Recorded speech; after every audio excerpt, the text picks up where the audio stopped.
Politics అంత fine. మీరు ఇంకా నెక్స్ట్ ప్రాజెక్ట్ సేవ్ చేయబోతున్నారు? నెక్స్ట్ ప్రాజెక్ట్ అనేది చెప్పాను కదా, తెలుగులో ఇట్లుంది సిచ్యువేషన్స్ అని చెప్పి.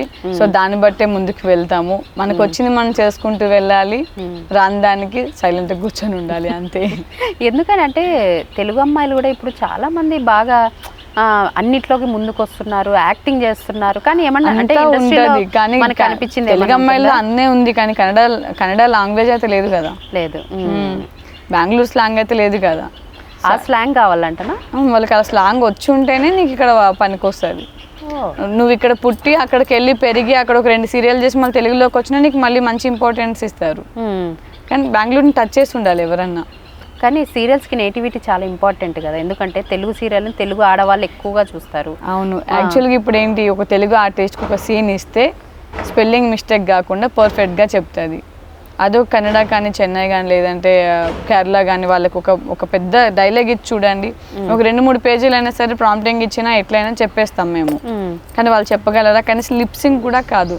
కొన్ని సీరియల్ టెలికాస్ట్ అవుతూ ఉన్నాయి, అట్లా నేమ్ ఎందుకులే కానీ కనీసం లిప్సింగ్ కూడా కావట్లేదు, సింక్ అవ్వట్లేదు. ఆ డబ్బింగ్ ఆర్టిస్ట్ అయినా ఎంతకైనా చెప్పగలరు చెప్పండి. ఆ డబ్బింగ్ ఆర్టిస్ట్ పాపం ఎంత బాధపడతారో, వీళ్ళ లిప్సింగ్ కాక డైలాగ్ అక్కడ ఒకటి ఉంటుంది, ఇక్కడ లిప్లో నుంచి వచ్చే వర్డ్ ఒకటి ఉంటుంది, అక్కడ డైలాగ్ చూస్తే ఇంకొకటి ఉంటుంది. వాళ్ళకి కూడా చాలా కష్టం పాపం డబ్బింగ్ చెప్పే వాళ్ళకి. కానీ ఆ డబ్బింగ్ చెప్పే వాళ్ళకి హ్యాట్సాప్ చెప్పాలి యాక్చువల్గా. అయితే ఎంత అర్థం చేసుకుని వాళ్ళు స్క్రీన్ మీదకి అంత మంచిగా డబ్బింగ్ చెప్తూ ఉన్నారంటే వాళ్ళు గ్రేట్ అసలు డబ్బింగ్ ఆర్టిస్టులు అయితే. రియల్లీ, ఎందుకంటే సీరియల్ అనేది ఒక రోజుతో అయిపోయేది కాదు, మీరు అన్నట్టుగా సంవత్సరాలు వస్తుంది. అంటే ఈ లాంగ్వేజ్తో పాటు ఎందుకు ఇంత నెగిటివిటీ, అంటే ఎందుకు తెలుగు అమ్మాయిల మీద అంత? మరి ఏం తెలుగు వాళ్ళ దగ్గర వాళ్ళకి ఏం నచ్చట్లేదు నాకు అర్థం కాలేదు ఇంతవరకు. ఒకటి చూసుకుంటే బెంగళూరుతో కంపేర్ చేసుకుంటే తెలుగు వాళ్ళు ఇక్కడే ఇల్లులు ఉంటాయి, ఇక్కడే అదే పేరెంట్స్ ఉంటారు ఇక్కడే. వాళ్ళు మళ్ళీ వెళ్ళాలన్నా సరే వాళ్ళ ఓన్ కార్లోనే వస్తారు. అదే బెంగళూరుకి చూసుకుంటే ఫ్లైట్ టికెట్ వేయాలి, ఫుడ్ ఇక్కడ అరేంజ్ చేయాలి, మళ్ళీ ఇంటికి వెళ్ళిన తర్వాత అక్కడ హోటల్లో బిల్ కట్టాలి, మళ్ళీ హోటల్ బిల్స్ కట్టాలి, అక్కడ నుంచి ఇక్కడ వెహికల్ వాళ్ళకి ప్రొవైడ్ చేయాలి. ఇన్ని ఉన్నా సరే వాళ్ళే కావాలి. ఒక సీరియల్ స్టార్ట్ అవుతుందంటే వెళ్ళిపోతారు ఫ్లైట్లు వేసుకొని బెంగళూరుకి హీరోయిన్స్ సెలెక్ట్ చేయడానికి. కనీసం ఒక్కడి నుంచి వస్తున్నారా, ఒక ఆమెకు కూడా ముక్కు మంచిగా ఉండదు, ఒకదానికి ముఖం మంచిగా ఉండదు, కానీ తెలుగు ఇండస్ట్రీలో తీసుకొచ్చి సెటిల్ అయిపోతున్నారు. వాళ్ళకి అక్కడ జీతాలు చాలా తక్కువ ఉంటాయి. అవును, ఆ ఇండస్ట్రీ కొంచెం తక్కువే కదా, చాలా తక్కువ ఉంటాయి. అవును, మన తెలుగు సో ఇక్కడ చేసి అక్కడికి వెళ్ళిన వాళ్ళకి మళ్ళీ ఎక్కువ ఉంది చూడండి. సో మన తెలుగు వాళ్ళు అంత ఇంపార్టెన్స్ ఇచ్చారు వాళ్ళకి. అంటే ఒక హైప్ పెంచేస్తారు కదా, ప్రతి షోలో వాళ్ళే కనిపిస్తారు. ఏ షో అంటే ఇప్పుడు జీ తెలుగులో అయితే జీ తెలుగు షోలో ఉంటారు, మా టీవీ అంటే మా టీవీ షోస్లో ఉంటారు. మేము ఇప్పుడు జీ తెలుగు షోస్ ఏమైనా కుటుంబం అవార్డ్స్ కానీ లేకపోతే ఏమైనా అయితే మా టీవీ అవార్డ్ ఏదైనా అయితే అనుకో వెళ్ళామంటే అక్కడ ఒక 30 మెంబర్స్ ఇట్లా తెలుగు వాళ్ళు ఉంటే 300 మెంబర్స్ బెంగళూరు వాళ్ళే ఉంటారు. అలా అయిపోయింది ఇప్పుడు తెలుగు ఇండస్ట్రీ. సో ఎందుకంత ఇంపార్టెన్స్ వాళ్ళకు నాకు ఇప్పటికీ అర్థం కాలేదు. వాళ్ళు ఉన్నదేంటో మాలో లేనిదేంటో కూడా అర్థం కావట్లేదు. మళ్ళీ వాళ్ళు ఏంటి టైమింగ్స్ కూడా పెట్టుకున్నారు, మేము ఈ టైం వరకే ఉంటాము. అదే మేమైతే మార్నింగ్ వీళ్ళు ఏ టైంకి చెప్తే ఆ టైంకి వస్తాం, మళ్ళీ నైట్ ఏ టైంకి ప్యాకప్ చెప్తే ఆ టైం వరకు ఉంటాము. కానీ వాళ్ళకి అలా కాదు, ఈ టైంకి ప్యాకప్ ఆ టైంకి అయ్యేంత వరకు వాళ్ళు ఉండకూడదు, నాకు ముందే వెళ్ళిపోవాలి. వాళ్ళే మొత్తం అన్ని, నాకు ఎవ్రీడే చికెన్ కావాలి, నాకు ఎవ్రీడే మటన్ కావాలి, నాకు నాటుకోడి కావాలి, అది కావాలి, ఇది కావాలి, రాగి సంగడి కావాలి, అన్ని ఆర్డర్స్ ఇంకా టైం టు టైం అన్ని పెడితేనే వాళ్ళకి, లేదంటే ఎక్కడ హ్యాండ్ ఇస్తారో. ఇంకోటి ఏమైతుంది, ఒక ప్రాజెక్ట్ వీళ్ళని పెట్టిన తర్వాత ఆడియన్స్ కనెక్ట్ అయిపోతారు. అవును, కనెక్ట్ అయినాక వాళ్ళని తీయాలి అంటే ఇబ్బంది పడతారు. ఎందుకంటే సినిమా కాదు కదా, సినిమా అంటే ఏదో ఒక నెల రోజుల్లో ముగించుకుంటాం.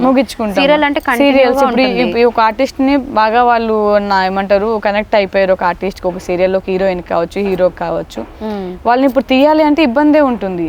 వాళ్ళు దాన్ని అండగా తీసుకొని వాళ్ళని ఇచ్చమని రెచ్చిపోతున్నారు. ప్రొడ్యూసర్స్ ఎంత లాస్ అవుతున్నారని అర్థం కావట్లేదు. ప్రొడ్యూసర్స్ కూడా సెలెక్ట్ చేసుకోముందే ఆలోచిస్తే బాగుంటదేమో. ప్రొడ్యూసర్స్ కూడా పాపం వాళ్ళు కూడా ఎంత మొత్తుకుంటారు. వాళ్ళు కూడా మాకు మ్యాక్సిమం తెలుగు వాళ్ళని ఇవ్వండి, మాకు అన్ని ఇక్కడే అన్ని ఉంటాయి కాబట్టి అంటారు, కానీ ఛానల్ వాళ్ళు అట్లా ఇవ్వరు. అంటే ఇదంతా సెలెక్ట్ చేసుకునేది ప్రొడ్యూసర్స్ కదా, ఛానల్స్ వాళ్ళే. వాళ్ళ అథారిటీనే ఎక్కువ ఉంటుంది, వాళ్ళదే ఉంటుంది ఇక్కడంతా. ఓకే, మరి మీరు ఎప్పుడు ఛానల్స్ వాళ్ళతో డిస్కస్ చేయలేదా? మన తెలుగు చేసేంత మనకి అంత అవకాశం ఇవ్వరమ్మా అసలు. ఛానల్ వాళ్ళతో వెళ్ళి మీట్ అయ్యి మాట్లాడే అంత ఛాన్స్ కానీ అంత సీన్ కానీ మనకి ఇవ్వరు. అక్కడికి వెళ్ళే లోపే కట్ చేస్తారు. నీకు ఈ అమ్మాయి నచ్చలేదా తీసేయి, ఈ అమ్మాయి వద్దా, ఇప్పుడు నేను బెంగళూరు గురించి మాట్లాడాను, నెక్స్ట్ ఈ అమ్మాయి వద్దు, ఈ అమ్మాయి అంటే మేము చేయం, అంతే. అంటే నిజాలు మాట్లాడిన నిజాలు మాట్లాడితే ఒప్పుకోరు ఎవరు. మన అబద్ధం ఏదైతే మాట్లాడుకొని రాసుకొని పూసుకొని తిరుగుతామో నచ్చుతాము. నిజాలు మాట్లాడి ముఖం మీద మాట్లాడే వాళ్ళు నచ్చమన్నమాట.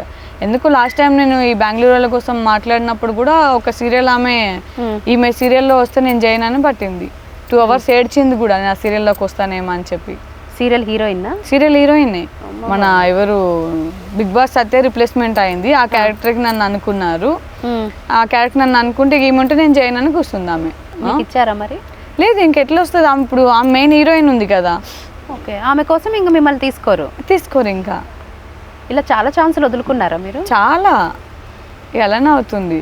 కానీ ఒకటి నమ్ముకున్నా, నాది అనుకున్న క్యారెక్టర్ నా దగ్గరికి వస్తుంది, నాది కాంది నా దగ్గరికి రాదు. నా అనుకున్న దాని మీద నేను బతుకుతా. మరి సినిమాల్లో ఎందుకు గట్టిగా ట్రై చేయలేదు? అంటే మంచి ఆర్టిస్టులు కానీ క్యారెక్టర్ ఆర్టిస్ట్గా కానీ లైక్ హీరోయిన్గా కూడా చేశారంట కదా మీరు? హీరోయిన్గా కూడా చేశాను. మరి అటువైపు ఇంకా వెళ్ళిండొచ్చు కదా, అంటే ఇండస్ట్రీ వైపు కూడా మీకు? అంటే నాకు బేబీ పరంగా చూసుకున్న నాకు పాప కానీ ఫ్యామిలీ కానీ ఏది చూసుకున్నా సరే నాకు ఈ సీరియల్ ఇండస్ట్రీ సెట్ అయిందన్నమాట. ఓకే, మీ టైమింగ్స్ నా టైమింగ్స్ ప్రకారం సీరియల్ ఇండస్ట్రీ సెట్ అయింది. ఓకే, మూవీస్ కూడా మంచి మంచి ఆపర్చునిటీస్ వస్తే చేస్తున్నాను. ఓకే, సపోర్టింగ్ క్యారెక్టర్స్ అలాంటి సపోర్టింగ్ క్యారెక్టర్స్ ఇట్లా ఏమైనా వస్తే చేస్తున్నాను. మరి సీరియల్లోకి సినిమా ఇండస్ట్రీ ఎలా అనిపిస్తుంది? సినిమా ఇండస్ట్రీ అంటే టైమింగ్స్ బాగుంటాయి. మార్నింగ్ 6 వెళ్ళి ఈవినింగ్ 6కి వచ్చేసేయాలి. టైమింగ్స్ బాగుంటాయి అండ్ సాలరీస్ కూడా బాగుంటాయి. కానీ సాలరీస్ ఇస్తారు ఇవ్వరని నమ్మకం లేదు. సినిమాలు వెళ్ళేటప్పుడు ఏమవుతుందంటే పెద్ద పెద్ద బ్యానర్స్ ఎవరైతే ఉంటారో, ఆల్రెడీ చాలా మూవీస్ చేసిన బ్యానర్స్ ఎవరైతే ఉంటారో, బ్రాండ్ ఉన్న నేమ్స్ ఉన్న బ్యానర్స్ ఏవైతే ఉంటారో వాళ్ళు అమౌంట్ ఇచ్చేస్తారు క్లియర్గా.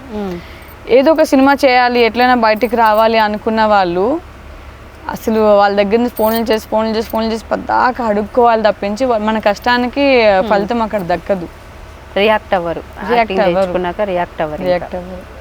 కానీ ఇండస్ట్రీలో అమ్మాయిలకు కొంచెం టఫ్ ఏమో కదండి పోల్స్? చాలా టఫ్, అన్ని చాలా ఉంటాయా? అన్ని టఫ్గానే ఉంటాయి.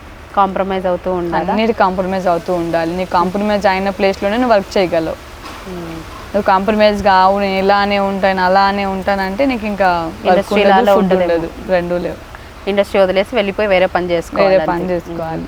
ఇండస్ట్రీని నమ్ముకునే వాళ్ళకి, వేరే పని రాని వాళ్ళకి ఇంకా తప్పదు. ఇంకా ఎవరు ఏమన్నా దీంట్లోనే పడి ఉండాలి.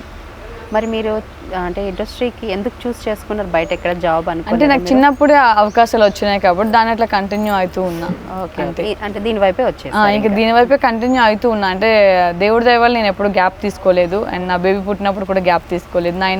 9 months నిండిపోయినంత వరకు షూట్ చేశాను. అండ్ దెన్ ఆఫ్టర్ కూడా బేబీ అది ఉయ్యాల ఫంక్షన్ ఉంటుంది కదా, అయిపోయినప్పుడు మళ్ళీ స్టార్ట్ చేశాను. సో ఎప్పుడు గ్యాప్ తీసుకోలేదు ఇప్పటి వరకు.